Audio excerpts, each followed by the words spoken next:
रान कर तू। नमस्कार शेतकरी मित्रांनो, आज आपण संगमेश्वर तालुक्यातील निमज येथील प्रगतशील शेतकरी माननीय संदीप रामनाथजी जाधव यांच्या झेंडूच्या प्लॉटमध्ये आलेलो आहे।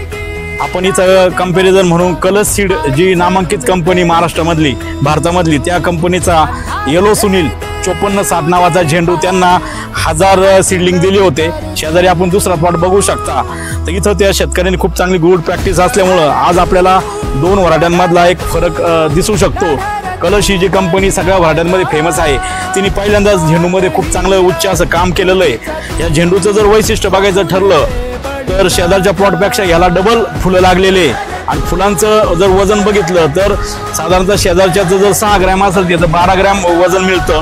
कॉम्पॅक्टनेस याचा खूप चांगला आहे, म्हणजे सुटत नाही फुल, इतकं पॅक फुल आहे।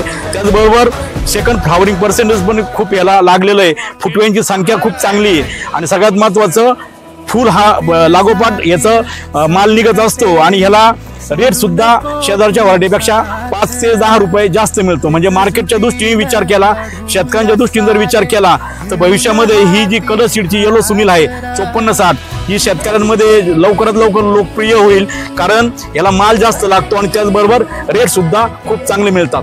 आपल्याबरोबर सचिनजी जाधव सुद्धा इथं आहे शेतकरी, त्यांना मी विनंती करतो तर त्यांनी सुद्धा 1-2 शब्द सांगावं।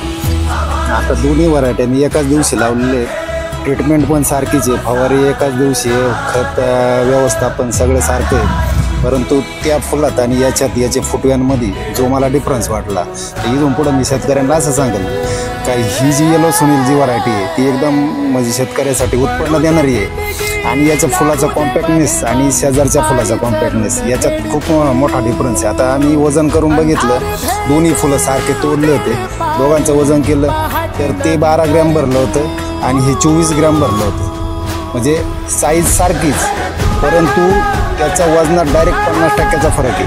आता 10-12 किलोची जाळी आम्ही भरून देतो, तर त्या फुलाची जी जाळी आहे ती जोरजोरात दाबावं लागतं, याला थोडं दाबलं तरी लगेच 10-12 किलोची जाळी भरून जाते। त्याच्यामुळे माझी शेतकऱ्यांना एकच विनंती राहील का तुम्ही ट्राय करू शकता ही व्हरायटी, काही प्रॉब्लेम नाही आणि शेतकऱ्यांना लावायला काय अडचण नाही। थँक्यू, धन्यवाद।